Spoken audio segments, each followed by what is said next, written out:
Yes. Wonderful. So good we are here together. Another Tuesday, right? Next Tuesday, I think is the last one, isn't it? Oh wow, it was very fast. We are having so much fun. I don't know you, but I'm having so much fun in these stages. So nice we are being able to be here together, exchange and talk about it. And as we know, that we're gonna talk about, we could be here just, talking and having tea maybe or coffee. Yeah, Americans, New York coffee. So, so we could be doing this, but to make sure, oh, you see Patty, Oklahoma as well. So to make sure that, we use this time wisely, that if really this time becomes beneficial, we really need to create an intention, right? Because intention makes the mind really turn to one side or to the other. And the intention that we want is to be able to find happiness and to find elimination of our sufferings. I don't like to say sufferings first. I like to say dissatisfaction, anxiety, problems, issues, all of the things that we have in our lives that creates, those kinds of sufferings, first, then I can say suffering after I say all of these things, because otherwise it becomes suffering and we already comes with, more physical suffering or something like that, and we forget about what actually suffering we are talking about. Let me just put the charger because I'm seeing here that we might run out maybe in the middle, but maybe not. So I'm just making sure that we are. Let me just put it here. Yeah. Okay, now we got it. So to be able to do that, I always like, we always say, oh, yes, we want to transform our minds. But then transformation, what does it mean, transformation, right? In Buddhism, transformation is quite clear, actually. The aim of Buddhism to transform the mind. And why we want to transform the mind? Because the mind is the source of happiness and is the source of suffering or dissatisfaction. So that's why if we want to stop, dissatisfaction and problems and all of that, then we want to achieve happiness, lasting, peaceful, kind of like a long term, almost I can say permanent type of happiness, right? The big word in Buddhism. But permanent, then if we want this, we need to see how we can get it. So Buddhism says you need to transform your mind. Why transform? Because the way that we are doing things right now, and I like to say, not only the method we are using, especially the method, that we are using in order to achieve that lasting happiness, and the method we are using to eliminate the suffering and the confusions. I don't know, from your side, you can be, maybe you can say, "Oh, well, I think my life is doing so good and I'm achieving both of these things. So, so maybe you should, Buddhism is very open. It says, yes, continue. His Holiness always says, not idea of Buddhism to say that, Buddhism is the best path or is the only path or something like that. But actually, is to investigate, to use our knowledge, our reasoning to check and to really transform that method that we can achieve happiness and how we can achieve the elimination of the suffering, of the confusion, of the, negative emotions. So that is the main idea of the Buddhism path or the Buddhist path is transform the method that we're gonna achieve that aim of no more suffering and having lasting happiness. Yes. And in order to do this, the method in by itself is not enough. So we need to bring together, something which is what we call wisdom. Yeah. So today we're going to talk about that union, how this union of a new method, a new methodology on how to achieve happiness and how to achieve, elimination of the suffering together with wisdom, how can this transforms the mind in order so we can achieve our aim.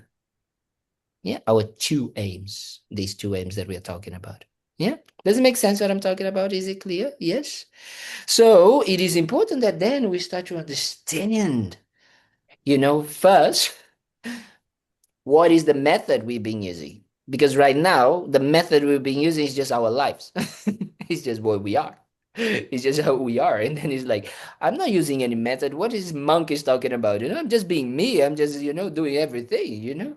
But actually, if we really look into, we're gonna try to find a little bit like deeper and deeper and deeper, and we start to notice that everything that we do in order to achieve happiness and in order to achieve elimination, or to not feel any type of dissatisfaction or negative feelings and negative sensations or whatever, there's always one thing in common. It's always there. There's always one thing that is always there. And even though, we change the chocolate cake to the burrito, to the Instagram, to the person, to a new partner, to a new job, to a new something, even though we do all of these things, there's always something that is driving that. Yes. And it's the same thing with how we deal with kind of like our coping mechanisms to avoid suffering, to kind of like, not engage into situations that will hurt us, or situations that we feel is kind of like, no good or whatever. Always have the same kind of like coming from the same direction. Yes. In Buddhism, we say that thing that is always present and always there, it's what we call a self-centered attitude. Mhm. So that's the direction where it comes from to nowadays. As long as there is something that is interesting to me, then I might do that or I might not do that. I might choose this or I might not choose this, right? Isn't it? It's always there. It's always there. Nobody, you know, wakes up thinking, I hope that, I suffer and my day is horrible and everything goes wrong. But the problem is the way we think that we're going to achieve that is being extremely self-centered. Hmm? And not only self-centered, but as we call cherishing the self in a very, very, very, very intense way. Because it's the boss, right? It's there. It's literally saying to us what we should do, how we should act, how we should behave, how we should dress, how we should do this, how we shouldn't, how we should think, how we should think about others, how we should think about ourselves, how we should. It's literally, you know, getting us so strong and tight on fixed ideas of how we gonna find happiness and how we gonna eliminate our suffering. It's like an authoritarian dictator inside of us. Yes, in relation to others, in relation to things, to people, no, these people, no, yes, these people, yes, no, this burrito, no, yes, this pizza, yeah, it just goes like this, and more and more and more. And then in relation to us, you should not be thinking like this. You shouldn't be feeling this. You're weak, or you are not good enough, or you're not beautiful enough, or you're not this enough. You're lazy. You're that. Right? Isn't it? Isn't that feeling that we have the narrator in our minds? Yes, Narrator. narrator. Yes, I never know the narrator in the mind. It's always there saying, and if we listen to this, it's always about me, myself, and I. It's a self-centered attitude. Hmm? So as long as we understand that if we use this idea that our source of happiness must be the most important thing, and then we're gonna kind of like, only by being selfish, by thinking about only my desire, fulfilling my desires, and all of that, and all of this, we're gonna continue actually suffering. Hmm? We're not gonna find it, right? We all know. We all been there. Especially relationships. Relationships are perfect. And guess what? We have relationships every single moment of our lives. We're always in relation to others, right? I'm not talking relationships, loving relationships here. I'm talking about all types of relationships. We have relationships with our family, we have relationships in our friends, we have relationships, loving relationships, we have relationships in our work, and we have relationships when we go to supermarket, when we go, to the bank, when we go. Everything is, life is made of relationships. As His Holiness says, we are social beings, so we are always, socializing with others, isn't it? So I know socializing sometimes like has that feeling of like, oh, I'm just being social. No, social really meaning, we are always interacting with others. So if we know that when we are selfish and only think about myself, like, for example, when you're driving and you are late because you created the reasons why you were late or whatever happened, and every single person that is on in front of you and not allowing you to get there, it's against you, isn't it? Think about it. You immediately, the mind creates that idea that, but like, oh, but I need it. Me, I am late. I need to get there, and everybody else is, that are not allowing me, not helping me to achieve what I feel that I need to do. It's against me. So that self-centered attitude, when we are engaging with it, what happens is that creates me and others. Yes, me, and then, whoever is helping me to get what I want, friends, good friends, loving friends. Yes. And whoever is against it, it's enemy, is a stranger, is something that I don't want to know, just like get out of here. So that feeling, it's impossible to find lasting, peaceful happiness when we have that feeling of self-centered. It's impossible. Why? Because guess what? This authoritarian dictator inside of you is like a black hole. It's never enough for it.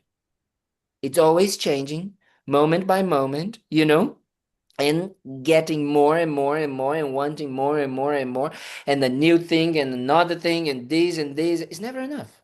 There's it's bottomless. What is that? That once I went 15, I think 14, maybe 14, 13 years ago, I went to New York, I think for the first time or second time, visiting some friends. They were doing their med school over there. And then I went to my friend, and we had a bottomless brunch. Yes, so we could eat and drink everything. It's like, or drink as much, like non-stop drinking. You could just drink everything. And I said, this is very dangerous to the self-cherishing mind because, it never stops. So that's what happens, isn't it? It's like that. It's never enough. Look at the world around us, right? Look at the world around us. Is not enough. We have now situations of creating even more needs that are not really needs, but we create out of this self-centered attitude, right? Believing that the next thing is going to bring the lasting peaceful happiness, the next thing, right? So now we even have people with $500 billion in the planet, It's like, when is it enough? When is going to be enough for people to realize that, oh, it's not there, right? And just thinking about me doesn't bring me what I actually want. Hmm? So understanding this is very important. Is the most important, I think, aspect. Understanding, as Rinpoche is saying, that the self-cherishing mind, or the selfish attitude, is like a traitor. It's actually like a cheating you, right? It's the worst thing that actually you can have. Is the one that is stealing, is the liar, and it is stealing your peace of mind, your happiness. That is very profound if you think about it. Because right now we believe like it's automatic, autopilot, right? It's completely autopilot, automatic, that the way we want to deal with things is by being selfish, right? So we need to start understanding that actually these can never bring about what we want.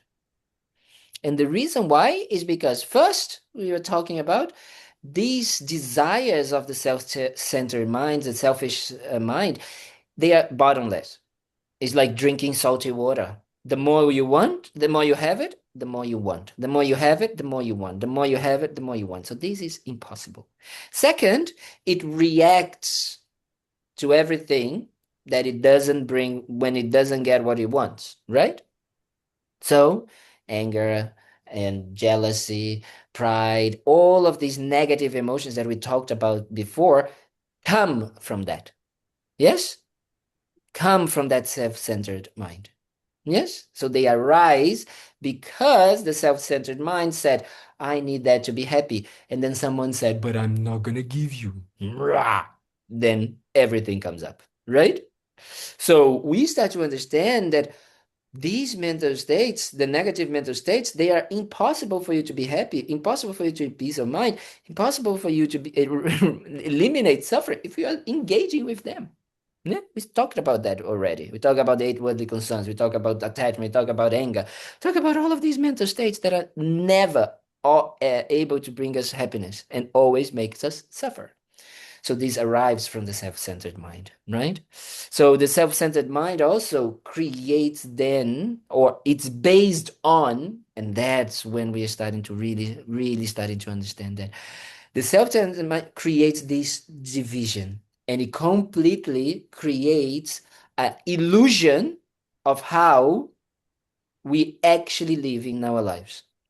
We believe that we should be completely independent from others, isn't it? The more we live in our lives, especially first world countries, the development of our society is be independent. Buy your own home, live by yourself, have your own car, have your own things. It's you. I always, the other day I was driving in Florida and I was thinking about that. I was looking at cars and most of them have one person on it. Most of them. They don't people like, and then you go to the car, you go to the houses, and then you have like 3 or 4 cars. So that means that if they have 3 or 4 people living there, there's like each of them have a car, right? So that is the mentality that our society, in some ways, of course, some places a little bit more, I'm not going to say where, but some place. So that what happens is that then actually we start to believe in that division, right? We start to believe that the more we actually put ourselves further from others, yes, the happier we'll become. And last Sunday, during the teachings at TKL at Thubten Kungaling in Florida, there was an old man, an older man, and he said, and then he said, an experienced man, and he was not old as Bob, so he was like, a little bit younger. So he said about lonely. He talked about loneliness. He asked about loneliness, which is, I think, one of the biggest problems we are having in our society right now. And not only don't think that loneliness is only with the older generation, not at all. Younger generation is becoming feeling extremely lonely because of no connection, right? That lack of understanding, that interdependence. We depend on each other. Our lives are completely dependent on each other. From the moment we are born, mom and dad giving the body, then mom taking care of us or whoever take care of us, and then of course all the food we consume, all the electricity for the heating, all of the situation, and then we just go, from there, going up bigger and bigger, and everything that we have right now that creates that feeling, that temporary sensation of pleasures that we have, or what we call happiness in this life, absolutely everything created by others, right? But what we do, I pay for them. That's what we think. But I pay for them. So then, of course, they're not doing because being kind and generous to me. They are just doing their jobs. That's what we think. We're just like, we become the authoritarian, like, like the self-cherishing attitude. It's like, no, but I am paying, Do you know who you're talking to? I am paying. you know? So we create that really strong idea that others are just doing these. But if every single person, my brother works for, is exactly that. If every single person would stop doing, then we would see. Like my brother works for this flight company, in Canada, and he's supposed to go for Christmas in. He was for the in the office, but he's supposed to go for Christmas in I think in Paris or something like this. He loves Paris, so he goes every year because of course he can fly free, no? As Patty, no. But then they were saying that the pilots might go into a strike. I love it. I said, ha ha ha. He was there like complaining and all of that. And then I said, oh, very good. You see how we are dependent on each other. He was not happy, but yeah, I'm making fun of him. But, if you think about it, yes, you have all the conditions. You can even pay, you can have all the money, right? But you cannot do it because if the pilot is not there, the pilots are not there, then you cannot go anywhere. I remember when I was in Nepal in 2015 and there was the big earthquake and I was in Laudo where we went this time. And we also had to go back, and we had to like I stayed up there a few more weeks after the earthquake, then we went down. And the situation was still a mess, right? Like they were still bringing people. So as Patty knows very well, there are helicopters, that you can use to go travel down from the mountains and go to Kathmandu. And the government, Nepali government had decided that no private helicopters would be used for private trips. Every helicopter would be used to take care of the people who were really in dangerous or kind of like sick or in like it was an urgent emergency, right? So there was so many people stuck in Lukla, which is the little place, and I had the opportunity to meet a few people, and they were like big sharks from like Silicon Valley and all of that, and they were saying that one of them has said that they offered $100,000 to take a helicopter, right? And guess what? No, zero. They didn't even get there. Why? Because they're totally dependent on others, right? So that mentality is and I was so happy that the helicopters were doing that the government of Nepal, which normally I have to say has its, its way sometimes, it was using the helicopters for that to help others, right? So we think about it. Our lives are becoming so isolated that is creating even more suffering for ourselves.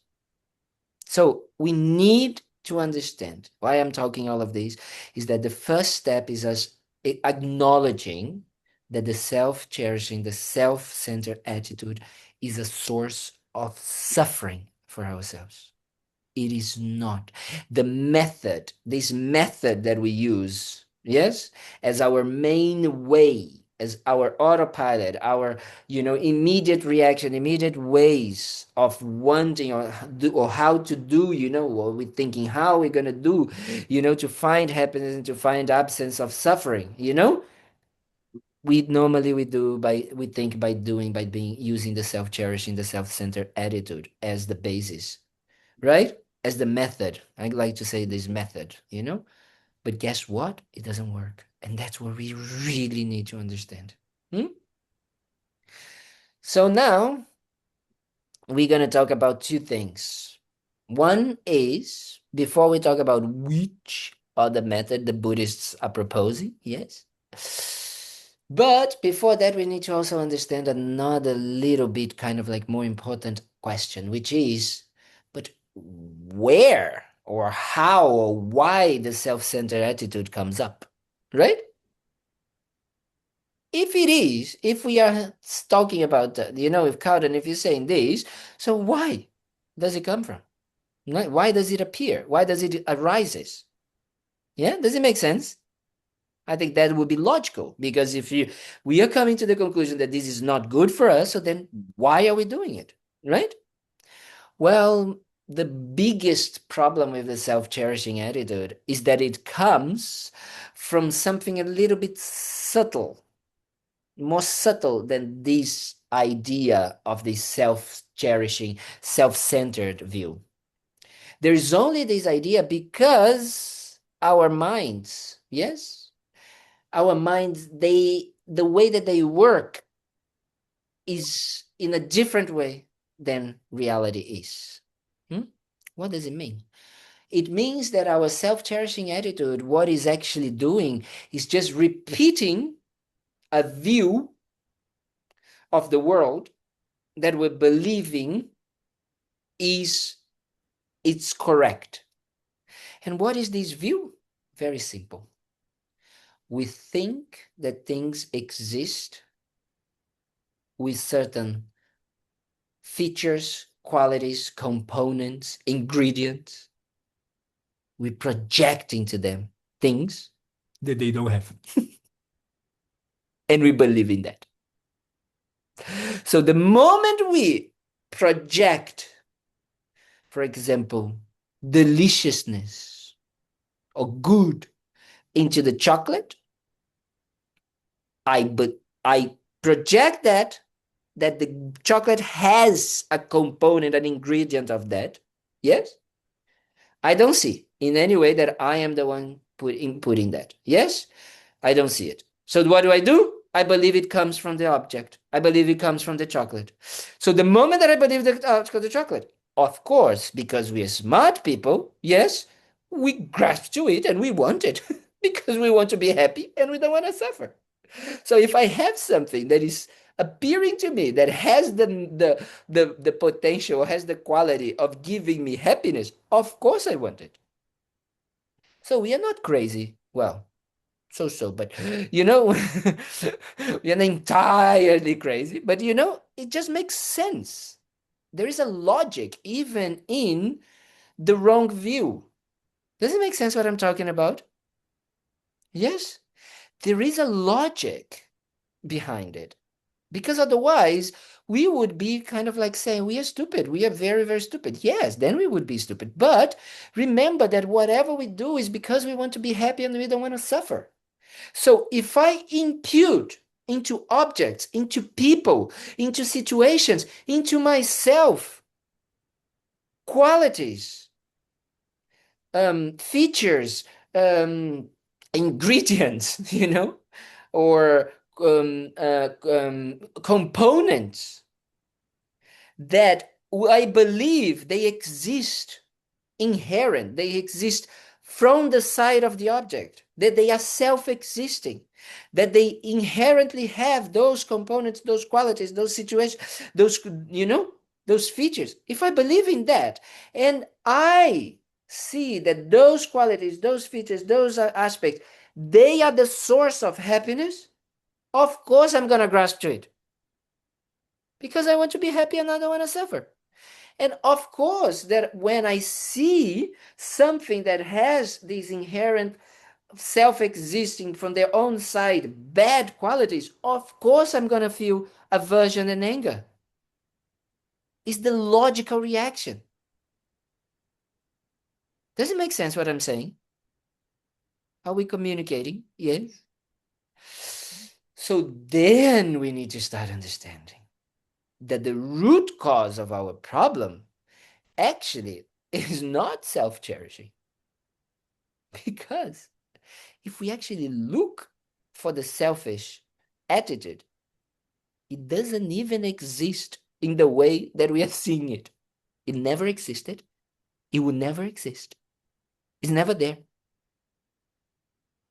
So that is like really for us to understand that the problem is that grasping to these wrong ideas, to these wrong views.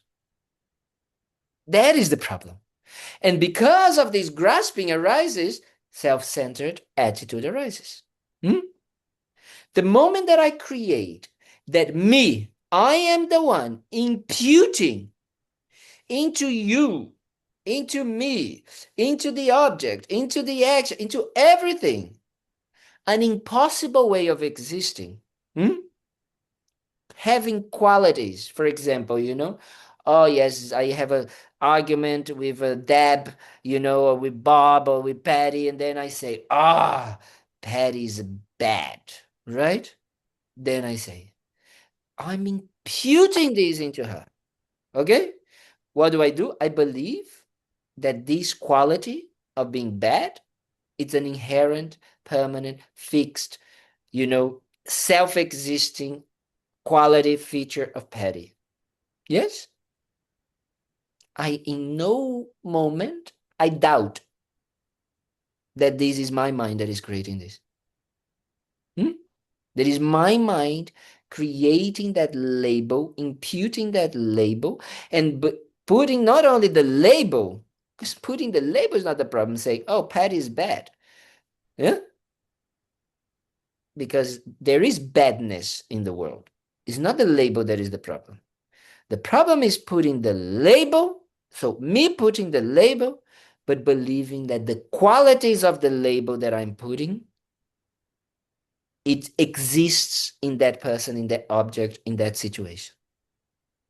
Does it make sense what I'm saying? That is the real problem, as Rinpoche used to say. First, we see things. Second, it appears to us already wrong, right? So we see, we label, appears to us already, completely already fantasized. So already Patty being bad, right? So then grasping comes. Yes? From grasping, then comes the method. Yes? From that grasping comes the method of wanting to find happiness and wanting to find elimination from suffering. Does it make sense what I'm talking about? Yes? Are you guys following? So then self-cherishing is the method that we are used to, habituated to. And then from self-cherishing, all the negative emotions, all the negative habits, karma, all of that, blah, blah, blah. Yes? Did we make these? Yeah? Very good. Because that is so important that we talk about this, right? We can't really achieve what we want, this lasting happiness, if we don't understand these two aspects, the self-grasping and the self-cherishing. They are two different things. Yeah? Is it clear what is self-cherishing and what is self-grasping, or any questions? Let's start the debate. Come on. This is a good debate. Patty, do you want to debate because I call you bad? No? No, not at all. Okay. Yeah, so self-cherishing and self-grasping sometimes are hard for me to grasp. I know there's a huge difference, Yes. but I'm not connecting the dots right now. So Okay. self-grasping is the I am an inherent solid thing, and the self-cherishing is more um, The methodology that this inherent idea of ourselves uh, chases or tries to use in order to achieve lasting happiness and no suffering. Yes? So the self-cherishing is kind of like a second layer. It's kind of like it comes on top. Yeah? So that's why I like to call it the method, right? Hmm? Is the method that uses in order to this self-existing idea of how we are and how we should be and how we all have these qualities and these ideas. Remember that what we talk about, like all of these ideas, that's what the self-cherishing starts to really believe, right? And acts from there. Because we see as if I am ugly, I am not good enough, or I am smart, I am this, I am that. I start to see when I say I am this, I believe that that quality is inherent to me. Yes? It's self-existing. It has a is a feature of myself. And not only is a feature, but it's a permanent feature and it's always there and it has, yes, the qualities. Like it's the moment I say this to myself, I become that, right? As if I would become this. Okay, I know the Yes. trouble I'm having. Okay, cool. It's Let's the do it. word method. Good. Method for me is bodhicitta. Yes.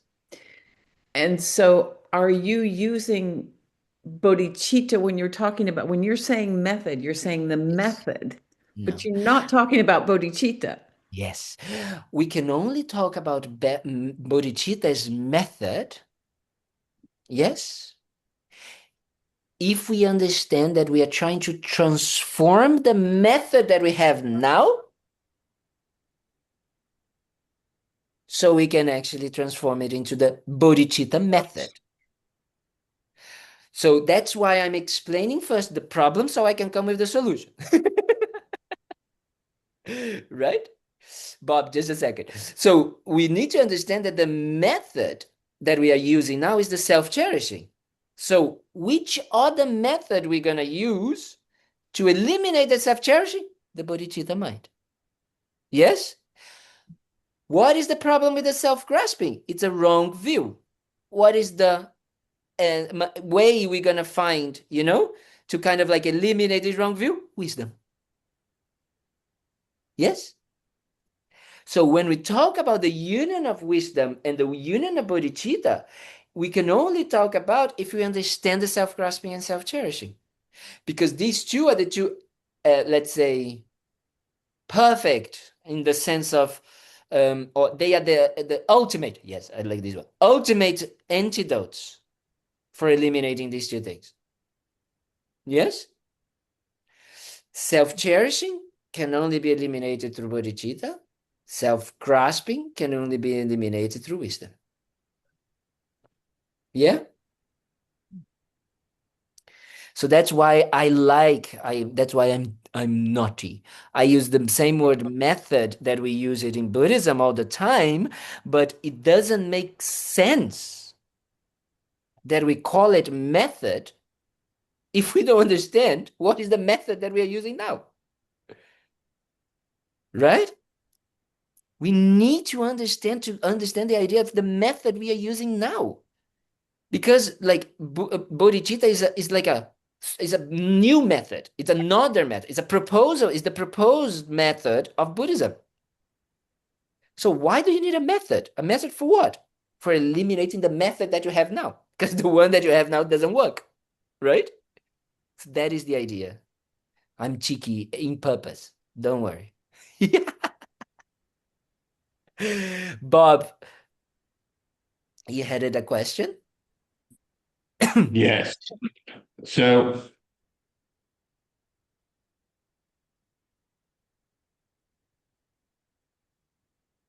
I don't like someone's personality. You don't like someone's personality. Yes.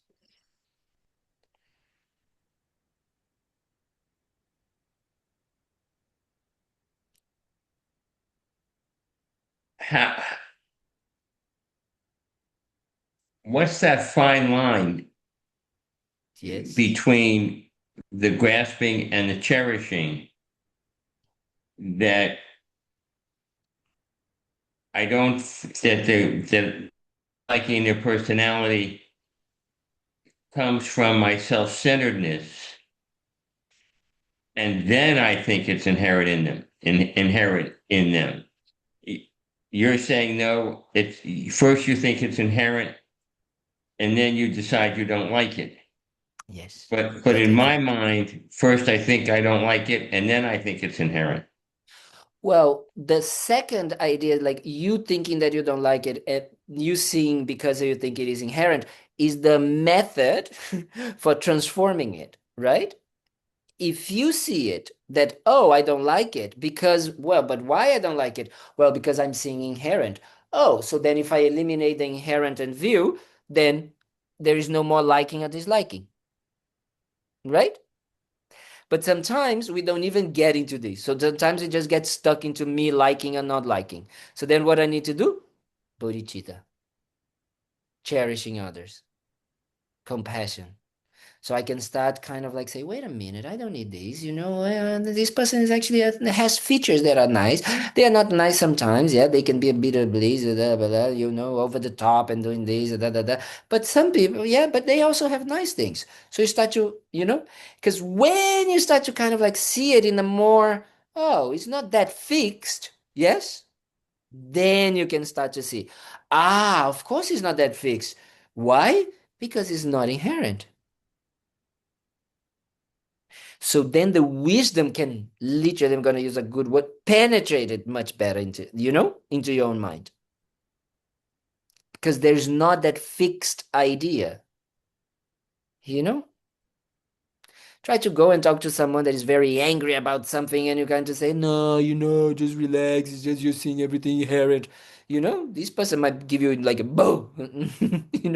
First, we need to kind of like help them to calm down the negative self-cherishing mind, that is manifesting as anger or whatever, and da da da. And how we do that with as we say, the temporary antidotes like compassion, love, kindness that will help them so they can go to the ultimate, yeah, antidote, which is wisdom. Yeah. So that is why it's so important that we understand that Buddhism has this also these two types of antidotes, more temporary ones, like what we explained last week, the development of good qualities, the positive emotions, love and kindness, and the four immeasurables and all of that. They are extremely powerful mindsets, very beautiful, but they are antidotes to the self-cherishing mind. But because they have a component of wisdom in them, a little bit limited, but they have, right? They help the mind opens up and be a little bit better so the wisdom can penetrate, so the wisdom can really get there, right? Because it's going to be very, very hard for us to really engage into, wisdom and to understanding kind of like how things really do not exist, inherent, if we are so stuck with the negative emotions. They are too disturbing. They are disturbing too much the mind. So we need to calm the mind first, make the mind more positive, more open.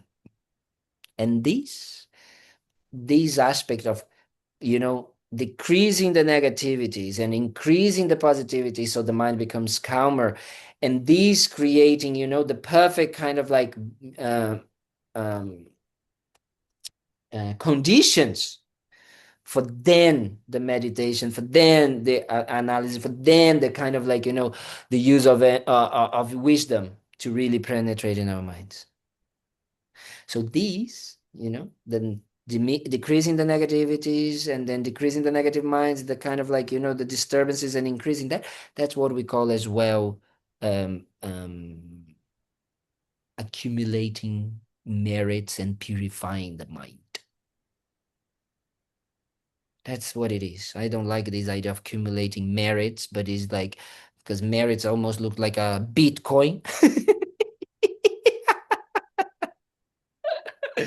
But the idea is actually accumulating or habituating the mind into more virtuous mental states. Yes, it's just that we just try to accumulate kind of like more or habituate the mind more positively. Yes. And when we talk about purifying the mind, it's literally decreasing the negative emotions, the negative habits of that. Deb, do you have a question? Yeah, I saw a little hand over there. Yeah, it's about self-grasp grasping, which you say is the root, is that sense of like lack and the sense that we have needs, like is that in self-grasping, that what qualities are we imputing on ourselves, that we're not at peace and we're not calm, and like that there's something that we need, something external recognition, like That's more the self-cherishing. okay. The self-grasping is more um, is more believing, is more the belief that these features or qualities, or I don't know if I can say negative qualities. Can I say that? Yes, negative qualities. Yeah. Yeah, is it okay? So there's negative features and there's negative qualities that sometimes we input in ourselves, right? That, just that, like believing that I am in a certain way, right? And that way exists in me as an inherent self-existing quality. Yes? So it means it, it cannot be changed. It's always there. It comes from here. It's not something that is just literally like circumstances coming together and being needing to be named, that circumstances, right? So those circumstances by themselves, they are always changing. So because the circumstances are always changing, even if I put a name, this name will be literally a designation of that ever-changing circumstances. So I can have like when there is a seed, and then I just put it like the circumstances of having a seed inside of earth, with water, with sun, and this is starting to sprout. That those circumstances coming together, I name it, I label it sprouting, or what is the name? Sampling? Sampling is like a sampling. George, help me. Sapling? A sapling. Sapling, right? So it's like a sapling. So it's like a little thing, yes? And then this starts to grow, and becomes a beautiful flower. So then those circumstances that are changing, I name it flower. And guess what? Those circumstances will change. And then when the flower goes to the trash, I call dead flower. Right? So in each of these moments that I use these names, there was nothing being created as a quality of those circumstances that it was an authentic or something that I could pinpoint and call it flower in itself. It was just a name, a label being used to designate those circumstances. Right? It's a mere label used for those circumstances.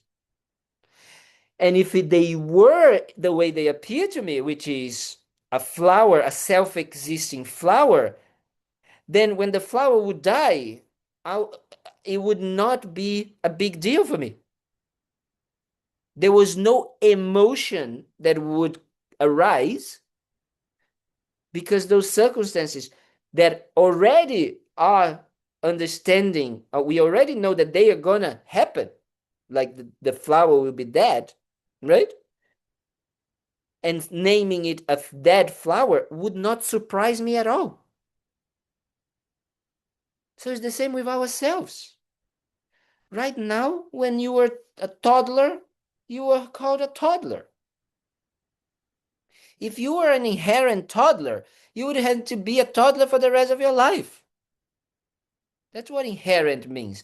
Inherent means that it has that component in you, that it never changes, that it never goes. It's like, if I have sugar into something, it will be sweet. Yes? So It's that idea. It doesn't matter what I put, it was always going to be sweet. Yes? So it's like that. If I had this inheritance, yes, idea of me being in a certain way and always have to be in a certain way, then I could never change. And guess what? We are a mess of change. We are a ball of unstoppable changing, right? We are changing all the time. Every single moment. Our bodies are changing, the mind is changing, emotions are changing, thoughts are changing. Everything is always changing. So the only thing that I can give is that those circumstances, yes, those causes and conditions, to be Buddhist, but I like to call circumstances coming together. When I have that coming together, I need to label it because I need to give a name so we can live in society, in community, right? But it's just a mere name. I'm not imputing anything into it, right? I'm not imputing anything into it. But that's not how it appears to us. It appears as if I am imputing it. I'm the one imputing it. So I'm the one imputing that I exist in that way. Like, for example, oh, I am not good enough. Yes, so I impute that in myself, in the circumstances that I call Kalden, this body, this mind. So I impute this into myself. So I am imputing, and I'm believing that this imputation is not coming from me first. Okay. Because I believe that this is a feature or a quality of Kalden. Yes? So the moment that I believe that this is a feature of quality of Kalden, then I'm believing that this is inherent, not changeable, and it's there, and it's always been there, and it will always be there. Yes? So as this is a negative quality, what do? I have aversion towards myself. And then I suffer. So that is how crazy we are. We are imputing something. And then we are believing that this imputation doesn't come from us, that is a part of the object, and then we react from it. Right? We impute. We impute completely in a completely crazy way. We forget that is an imputation coming from us. Yes, totally forget. We believe it's coming from the object, and then we react to it. We feel angry, we feel sad, we feel all of these things. And guess what? All of these experiences makes our lives. And then we suffer. It's crazy. It's absolutely nuts. Right? Bob, I think you raise your hand.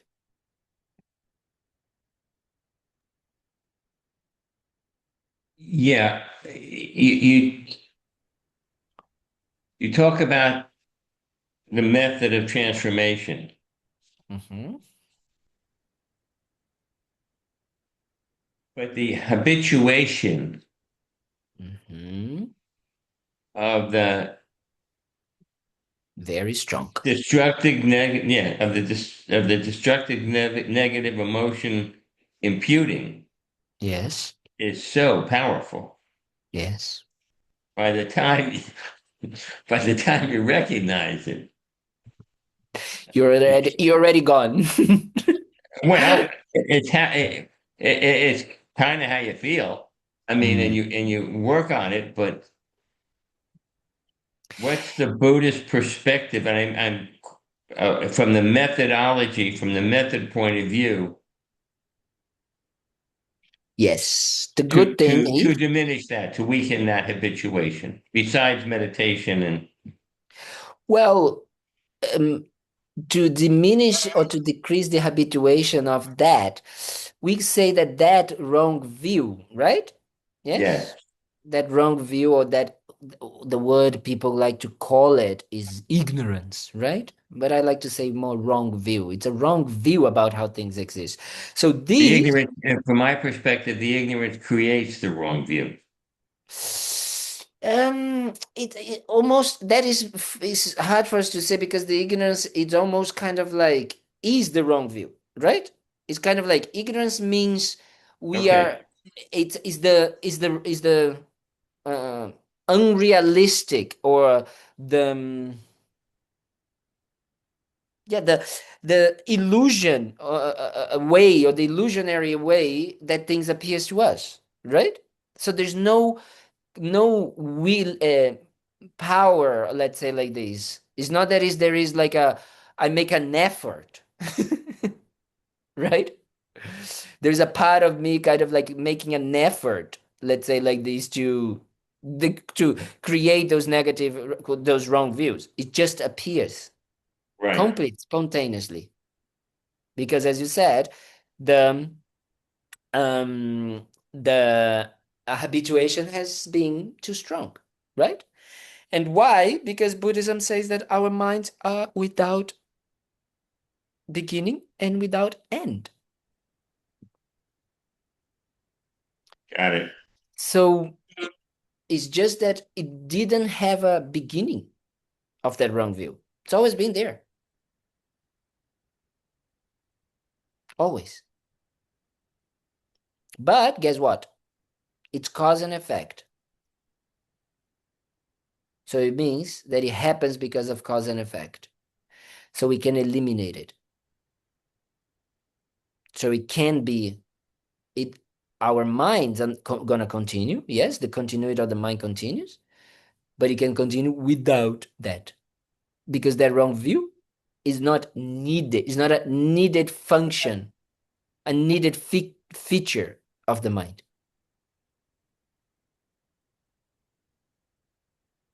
Yes? Got it. Why? Because Yeah. the nature of the mind is clear and knowing. So it actually exists without that. But now this wrong view is doing what? These two wrong things. First, what is the most important thing? Is that that feature of clarity of our mind means that things can arise, things can come up. Yeah, things can come up in our minds. That's why we have, kind of like things like, oh, yes, every emotion, every situation, everything that we do can come up in the mind. Yes, can arise in the mind. So that means, what does it mean? It means that that appearance from beginningless times is wrong.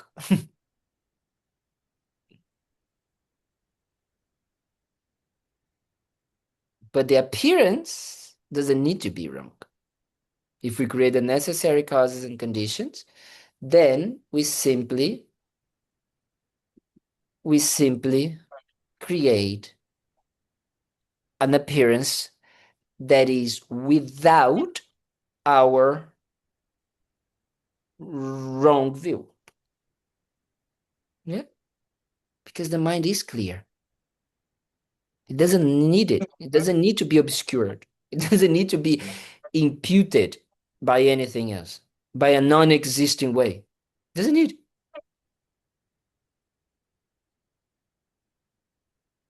That is very reassuring. It is very reassuring. Right? It is.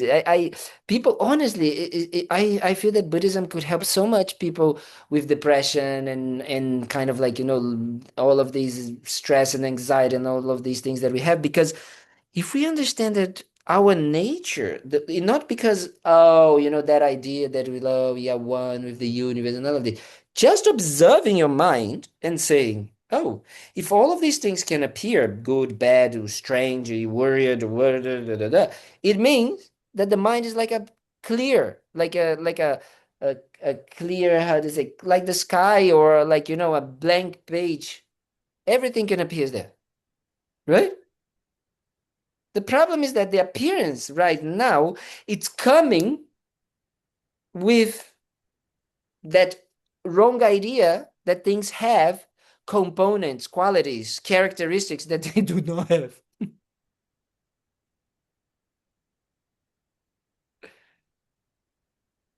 And because we don't see that, then the moment that we know it, we already know them with these wrong appearances. Does it make sense what I'm talking about? I went a little bit deeper now, but because Yeah, normally people don't it connect so absolutely much. makes for me. Yeah, people No, this is great. This is people great. don't connect so much the nature of the mind with the grasping, right? With the self-grasping, but that is the most thing that we're actually trying to eliminate, you know? When we say that we want to eliminate from our minds, we want to eliminate the self-cherishing, yes, which is the knowing, let's say, that comes, right? And we want to eliminate the self-grasping, you know? But we actually want to eliminate the appearances. So if we eliminate the wrong appearances, if we eliminate first the self-cherishing and the self-grasping, you know, that self, the cherishing of the kind of like of an idea. If we eliminate, then the appearance gone. Mind pure. And who is that the being? How do we call the being that has a pure mind? A Buddha. That's it. Okay, finish the entire course. No need for anything more. Now everybody go home, and then we know already. But that's the idea. Really understanding these two things. I'm not gonna start talking about bodhicitta. I already want to talk next week anyway. But it's important that we understand that these two things need to be together. Because if we're gonna try to sit down now, because how do we eliminate going to your method? No, how do we eliminate these habitual tendency of seeing things in a way that they do not exist? Is by study, contemplation, and meditation. Yes? Study, contemplation, and meditation on wisdom. But wisdom alone is not enough. Why? Because the mind cannot penetrate, cannot study, contemplate, and meditate on wisdom because it's being completely ruined or completely diverted or completely, how do you say, disturbed by the self-cherishing attitude, which is the boss, right? The authoritarian dictator inside of ourselves. So if we don't decrease this authoritarian dictator, no way we can say, okay, now I'm gonna have time and space and knowledge and not to actually meditate on wisdom. Because when we're gonna sit down to meditate, you're gonna be thinking about chocolate cake instead of thinking about how things exist, right? Because the boss, the authoritarian boss, he wants chocolate cake. He believes that chocolate cake is the source of happiness, right? So these two things need to be together: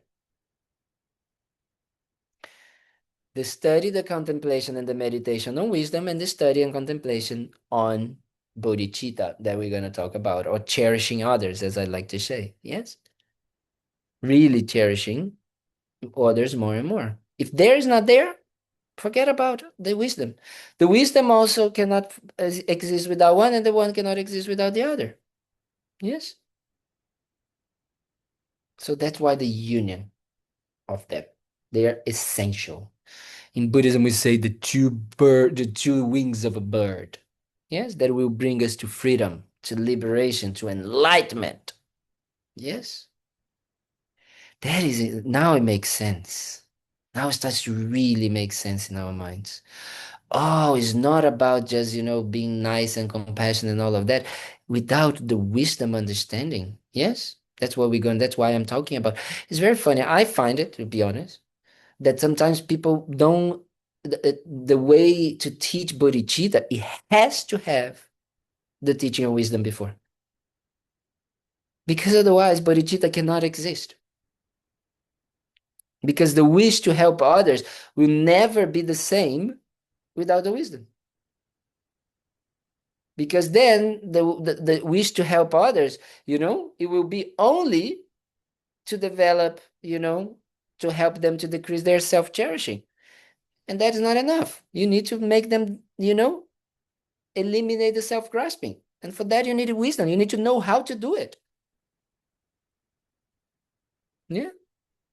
I know I'm very, kind of like crazy, and I change sometimes things, but I follow a lot. There's there's a very nice book from His Holiness, Approaching the Buddhist Path, and all of the 10 books that he wrote with Thubten children.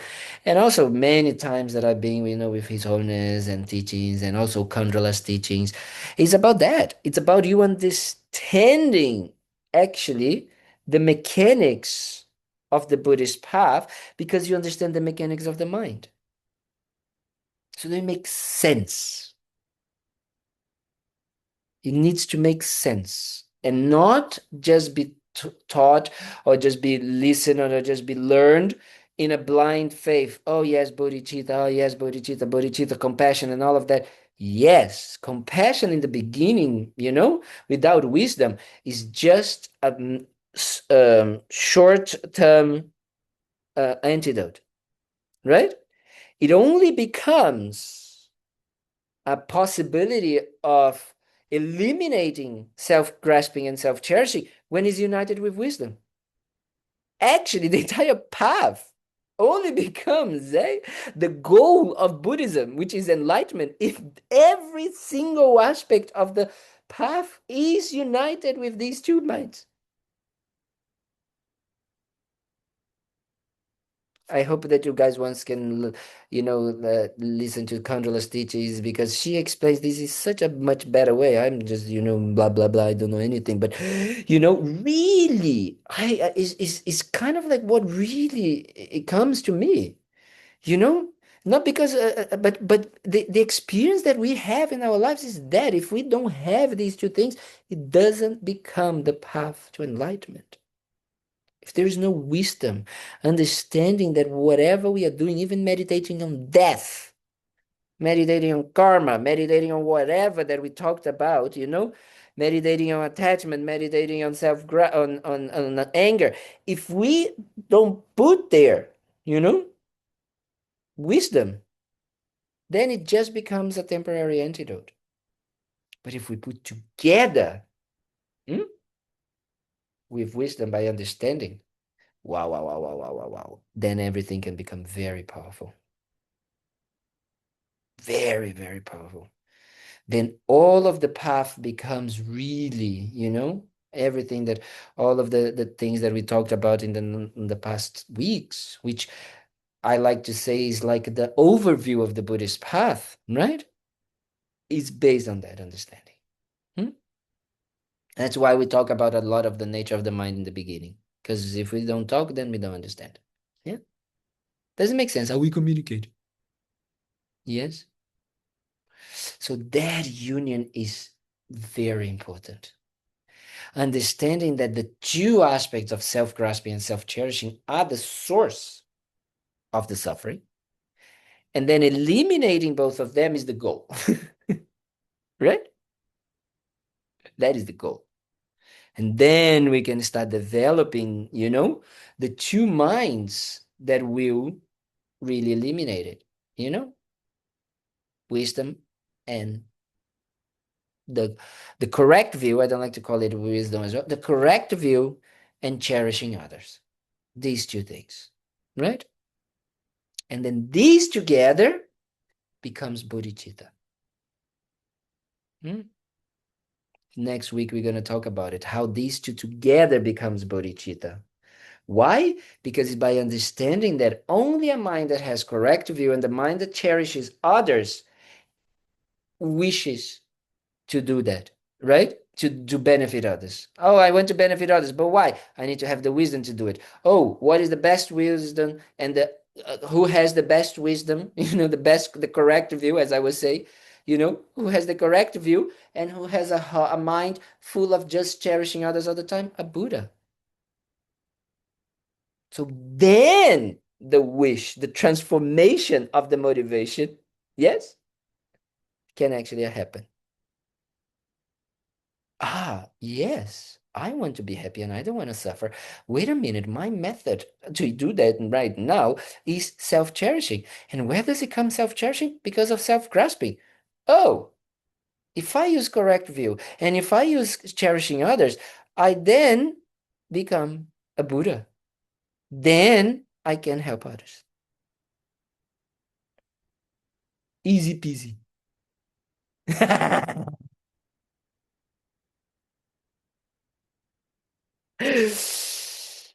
Is what I'm trying to say is that it's logical, right? We need to use logic in order to understand this. Then, because otherwise, what happens, and I've been seeing this again and again and again and again, people telling themselves, I have to be to develop bodhicitta. You only develop this I have to very strong if you want to. And the reason why you want to is because you understand the main cause of your suffering, and you understand that they can be eliminated through correct view and through cherishing others. Then you really want this, right?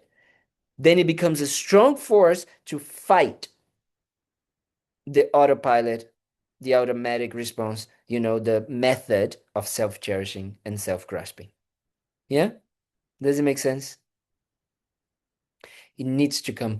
I always say that people, maybe the real Buddhist people are going to kick me out of the Buddhist world because I say that actually the entire Buddhist path is a transformation of the motivation. That's it.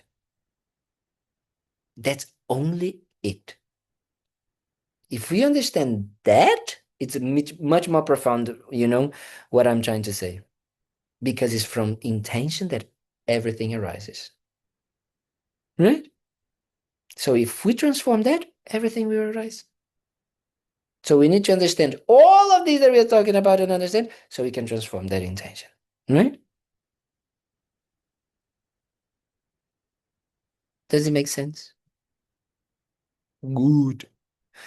I think I can see some of you have like like like this. Some of you have like the entangled mind like this, like some of you have like this big kind of like question mark in their mind saying, no idea what this crazy monk's trying to talk about, but I know he's trying to communicate something.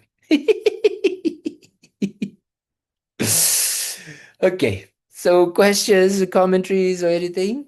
No? Yes, Sheila. So whenever I listen to this and whenever I sit down on the cushion and I try to go through some sort of analysis, Mhm. the I is just always so present. I mean, I Yeah. never can like let go of it, whether it's self-treasuring or self-grasping. It's like, well, who's saying that? Who's doing Yeah. the analysis? It just is so strong. I mean, it just, like you say, It's always there. And I have some good news. I think is good news. Until you become a Buddha, until to be completely correct is until the 8th level of a bodhisattva. That is gonna be there. After, the appearance is gonna be there, but you're not gonna believe so much. Right? It's gonna appear in a way, but you're gonna say, I've been there, know that, no, it doesn't get me anymore. But it still appears, but it still appears, but it still appears. Then you become a Buddha, then it doesn't appear anymore. Right? There's no more self-talk, no more narrator. No? Narrator? Yes. narrator. Yeah. Narrator. Narrator. Kind of like in the mind. Because everything is just spontaneous. You are see, there is only a narrator in the mind needed because there is the need of these distinctions, right? Of me and others, of the boss, of these, of interpreting what we are seeing in a way, right? It's only for that. When we see things as they are, there's no questioning. Let's say like this. There's no need for questioning. And when we know, we have unconditional, unlimited wish to help others eliminate the two causes of suffering, the self-cherishing and the self-grasping, there's no questioning as well. There's no need for talk. It's manifesting all the time. Just manifesting. La la la la la la la la la. Just that. Right? I find it very very special. But yeah, it's gonna be there. That's why we need to really, Rinpoche, Lama Zopa Rinpoche always, with every single person, always told about the importance of meditating, even for 1 minute into the correct view, wisdom, a day. It's the most powerful meditation, Very, very, very, very powerful. Just really reading a little bit, or, there's the very nice book from His Holiness called How to See Yourself as You Really Are. Great book to look. How to see yourself as you really are. Just open the book, you go meditate a little bit, shamatha, then do a little bit of lamrim meditation, Oh, so good, so good. Oh, yes, Then you go and you open a little bit, read a few lines of this and try to contemplate, Oh, yes, what is this I? First, the meditation of emptiness now, of trying to see how things do not exist in the way. I don't like to use the word emptiness, but it's like don't to live. Is trying to see first, the first thing, which is I love it. That's why I started with this, right? I started with the same meditation, which is recognizing what it needs to be, what it needs to be negated, like recognizing the illusion, right? So that's why I started to talk about the self-cherishing and how it is the buzz and how it works, blah, blah, blah, blah, blah. If we don't recognize this first, and then if we don't recognize the self-grasping, how we imputing qualities, imputing things, imputing features, if we don't recognize that, forget about it. So for me, I really believe I have someone once asked me something about and then I said, I wish I could have met Lama Tsongkhapa, because that I would really want to discuss with him, because I feel that some of these things, some especially like Lamrim Chenmo, it's an amazing course, an amazing book, an amazing, but there's not enough emphasis on that sometimes. There's not enough emphasis to say to us, there's not a line saying, spend most of your time doing that. Because if you don't recognize the object that you are imputing, if you don't recognize this, you can never check if it is existing or not, if the way it's existing is correct or not. If we don't even see what is the imputation, the absurd imputation that we are doing. Absurd? No, it doesn't exist. Exists? Yeah, okay, good. I thought it just blah blah. Imputation that we are creating. If we don't do that, then we're gonna be very, very hard. So all of the path, in some ways, all of the method is actually to help us recognize. And then decrease it so it doesn't become so strong, and then we can see it, and then wisdom can penetrate, can cut out. Yes, does it make sense? So I highly, for me, really open this. If there is this book, if you can, get this book, and then sometimes just like read a little bit every day, 1-2 phrases, enough, but just to have that. Yeah. So the homework for these weeks is going to be this, trying to recognize the imputation. Like Bob said, it's like, when I'm seeing, oh, this person is driving me crazy, or this person is like this, when I'm seeing that I'm kind of like reactive to something or to someone or to a situation, either good reaction or bad reaction, try to check your imputation. Try to just recognize. Am I though? Like, oh, wait a minute. I'm imputing this. This person is not always like this. This person doesn't have these qualities like this. These qualities are not a part of this person. This person is just manifesting in that circumstances certain features, yes, that is just named in this way. Yeah, and that's it. So there is a liar, there is someone abusing, there is someone kind of like, kind of like that we can say that in these circumstances is beautiful, right? But it doesn't exist in that person. It's just your mind labeling it in accordance with your pre-existing self-cherishing. Yes. So you are only seeing that beauty because you have the habit to see this situation, this person, this type of people, this type of thing as that. Does it make sense what I'm saying? Shin, you have a question? What was the name of the book again? Oh, yes. How to see yourself as you really are. Best book ever. Thank you. This book, and together with How to Practice Dharma, is, as I say, just read it when you are in a good mood, because sometimes it kind of like, you read it and then you see, wow, I don't know anything. At least for me, I always read this and I say, wow, wow, wow, wow, wow. I'm so attached to everything.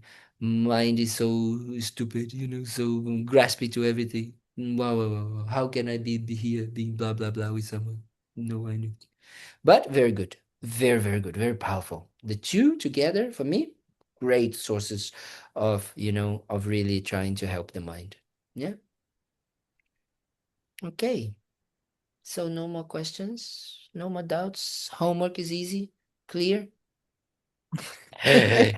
Sheila, as I say, it's like this is like the we gotta be questioning ourselves or having like these for just a few lifetimes. So it's Yeah, okay. I can handle that. Exactly. As long as we see like this in the big picture, that is okay. So thank you so much. Thank you for being here. Thank you for listening. I hope that anything, if you think that anything that we talk, that we share, that all of this has been in any way beneficial, so then create, this strong dedication within yourself to say, may I use this, to bring into the world, to bring into myself, to bring into my day-to-day life, that this wisdom and this new method of actually transforming my motivation, on how to find happiness and how to be free from suffering, in a benefit not only for myself, but for others as well. So then everything that we do here, then it will become the cause for that, right? So the causes that we create will become the result, right? So that is very, very, very important that we create this special and dedication. And of course, we would not even be here if there was not these special beings, our teachers, our gurus, that really through a lot of effort, through a lot of dedication, through a lot of kind of like study, contemplation, meditation, and like we're able to transform their minds, transform their motivation, and really realize the truth about how things exist, eliminated the wrong views, and completely dedicated their lives to help others to do the same. So because of them we are here, and especially His Holiness the Dalai Lama, so we dedicate for his long healthy life, continue to being a beacon of light and showing the path, not only showing as teachings and books, but especially also through his perfect example. And of course, we dedicate for the swift return of Rinpoche, because without Rinpoche, we would not exist, Shantideva and all the other Dharma centers that we are connected. Because without Rinpoche, that we would be still in the darkness, in the West without the Dharma. So we really dedicate for Rinpoche to come back very, very soon to us, guiding us and all sentient beings. And of course, we dedicate for Shantideva and all the projects and all the incredible beings like Sheila, like Patty, and so many others that volunteer, that give their lives, give their energy to help this place to continue existing, and all the students that come, that contribute with attending the teachings, but also financially and all of that. And of course, all the teachers, incredible teachers that you have, not these stupid monk here, but all of them incredible, incredible, that you can kind of like, learn and contemplate and meditate and learn and gather so many, perfect examples of practice. Yes? So we dedicate for that. So thank you very much. Have a wonderful evening, a wonderful week, and I see you next week. Okay? Thank you, everybody. Good night.